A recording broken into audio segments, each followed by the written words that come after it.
अस्सलाम वालेकुम, मैं तरीम फातिमा और आप देख रहे हैं मेरा फेसबुक और यूट्यूब चैनल। उम्मीद करती हूँ आप सब लोग भी खैरियत से होंगे। नाजरीन, जैसे कि आप लोग सब लोग जानते हैं, 8 फरवरी को इलेक्शन कमीशन ऑफ पाकिस्तान की जानिब से इलेक्शंस की तारीख दे दी गई थी कि 8 फरवरी को आइंदा आने वाले आम इंतखाबात होंगे। तो आइंदा आने वाले आम इंतखाबात जैसे जैसे करीब आते जा रही हैं, वैसे ही पाकिस्तान की सियासी जो पार्टियां हैं उनकी जानिब से सियासी चालों का आगाज़ शुरू हो गया है और अपने कदम जमाने के लिए मुख्तलिफ मुलाकातें की जा रही हैं। मुख्तलिफ सियासी पार्टियां जो हैं वो मुलाकात कर रही हैं। इसी वाले से आपको अपडेट करेंगे। पीपल्स पार्टी के जो सरबराह है आसिफ अली जरदारी साहब और मुस्लिम लीग काफ के जो सरबराह शुजात चौधरी शुजात, उनके साथ एक दूसरे की मुलाकात हुई है। उस हवाले से आपको अपडेट करेंगे कि उस मुलाकात में क्या मामला तय पाए हैं और कौन कौन उस मुलाकात में शामिल था। फिर वहीं इमरान खान के हवाले से कुछ अपडेट है। इमरान खान के जो इमरान खान पर केस चल रहे हैं और केस के अंदर समाअत दरखास्तें दी जा रही हैं, उन केसेस पर जो समाअत की जा रही है उस हवाले से भी अपडेट। तो आज चीफ जस्टिस आमिर फारूक ने इमरान खान की तोशाखाना रेफरेंस फैसले के खिलाफ अपील के जो वापस लेने की दरख्वास्त थी उस पर समाअत की थी। उस हवाले से भी आपको अपडेट करेंगे। अगर अभी तक आपने हमारी वीडियो को लाइक नहीं किया तो वीडियो को लाइक भी कर लें और यूट्यूब चैनल को सब्सक्राइब भी कर लें।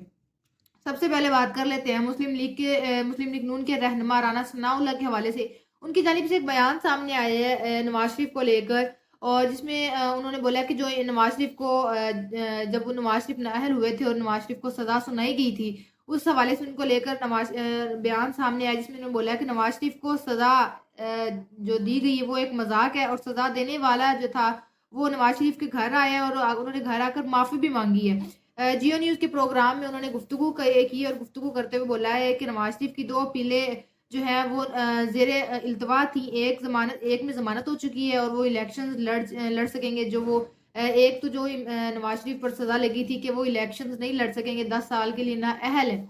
तो उन्होंने नवाज शरीफ जैसे ही वतन वापस आए उन्होंने उस अपील उस पर की, उस केस पर, और फिर वो जब उनकी दरख्वास्त मंजूर होगी और अब वो अहल हैं, वो इलेक्शन लड़ सकते हैं। और दूसरी जो सज़ा थी जिसमें वो वज़ीर आज़म नहीं बन सकते थे, वो अब ये है कि चौथी बार वज़ीर आज़म हलफ भी उठाएँगे। ये 2 जो समाअत थी उनमें से एक में तो नवाज शरीफ साहब को उनका रिलीफ दे दिया गया। अब दूसरी दफ़ा जो दूसरी समाअत जो अपील उन्होंने की थी कि वज़ीर आज़म वज़ीर आज़म के हवाले से वो नाअहल थे, तो वो भी उन पर कहा जा रहा है कि ये 2 अपीलें थी जो ज़ेर इल्तवा थी। मज़ीद उन्होंने बोला है कि शाहिद खाकान अब्बासी जो हैं, उन्होंने नाराज़गी का इज़हार नहीं किया और उन्होंने अपने मौक़िफ़ की वजह से इलेक्शन में हिस्सा ना लेने का कहा है। साथ ही साथ राना सनाउल्लाह ने ये भी कहा है कि पार्टी ने शाहिद खाकान अब्बासी को किसी मामले में पीछे नहीं रखा है। राना सनाउल्लाह ने इंतखाबात की जो हवाले से तारीख़ तख़ैर हो रही है। पिछले दिनों जो बातें उड़ रही थी कि इंतखाबात आइंदा आने वाले आम इंतखाबात हैं उनमें दरख्वास्तें जमा करवाई जा रही है इलेक्शन कमीशन ऑफ पाकिस्तान में कि आम इंतखाबात को ताख़ीर का शिकार कर दिया जाए। उस हवाले से भी उन्होंने बोला कि जो आम इंतखाबात ताख़ीर का शिकार होने से मुतल्लिक कहा है कि ये इलेक्शन कमीशन की जानिब से नई तारीख दी गई इलेक्शन की, ना ही किसी वज़ीर की जानिब से दी गई, ना ही किसी वज़ीर आला की जानिब से दी गई है, कि बल्कि सुप्रीम कोर्ट ऑफ पाकिस्तान के चीफ जस्टिस की जानिब से इलेक्शन की तारीख दी गई है। और सबको बुलवा कर चीफ जस्टिस ने सदर आरफ अलवी को बुलवाया था और इलेक्शन कमिश्नर ऑफ पाकिस्तान को भी बुलाया था। जिसके बाद पहले इलेक्शन कमिश्नर ऑफ पाकिस्तान जो है वो कहते थे कि मैं सदर के पास कभी नहीं जाऊंगी इलेक्शंस की तारीख लेने। जैसे ही सुप्रीम कोर्ट की जानिब से हुक्म आया था तो इलेक्शन कमीशन की दौड़े लगी और फिर वो सदर से मुलाकात करने गए और सदर और इलेक्शन कमीशन ने बैठ कर मुशावरत की और फिर 8 फरवरी की एक तारीख आम इंतखाबात के हवाले से दी। उसके बाद साथ ही बोला कि लिहाजा 8 फरवरी को इंतखाबात होंगे और मुस्लिम लीग जो है अवामी मैंडेट हासिल करेगी इंशाल्लाह। ये भी उन्होंने बोला। राना सनाउल्लाह फैसलाबाद में उन्होंने खुसूसी गुफ्तगू कर दी जिसमें उन्होंने बोला इमरान खान एक झूठा और मक्कार आदमी है। एक दिन झूठ बोलता है, दूसरे उसकी बात उससे ही उल्ट बात करता है। अब ये कह रहे हैं कि मेरे खिलाफ लंदन प्लान बना, इसकी बुनियाद पर 9 मई वाकया हुआ।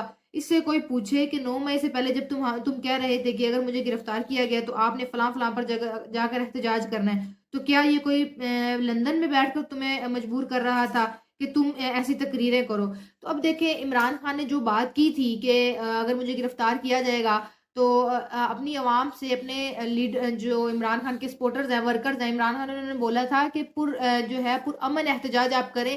इमरान खान ने उनको ये नहीं बोला था कि आप जाके वहाँ पर पुलिस के सामने हाथापाई कर रहे हैं या पुलिस पर पथराव कर रहे हैं आप लोग। इमरान खान ने इस तरह के एहतजाज की कॉल तो बिल्कुल नहीं दी। कोई इस तरह का नून लीगियों के पास सबूत या ऐसी तकरीर जिसमें इमरान खान ने अपने कारकुनों से ये बात की हो कि अगर मुझे गिरफ्तार करते हैं तो आपने तबाही मचा देनी है और एहतजाज करना है, तो पुलिस का आमना सामना करना है। बल्कि इमरान खान ने जब भी एहतजाज की कॉल दी है, हमेशा इमरान खान यही कहते होते हैं कि पुरअमन एहतजाज आपने करना है अपने कारकुनों से। इमरान खान ने हर तकरीब में यही बोला।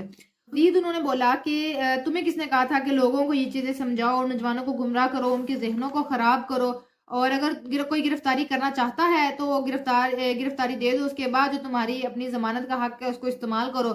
जना हाउस में जिन लोगों ने आग लगाई, तुम्हारे खिलाफ साजिश हुई थी, या खुद तुमने अपने तकब्बुर और गुरूर में ये हरकत की थी और उसका खमियाजा तुम्हें भुगतना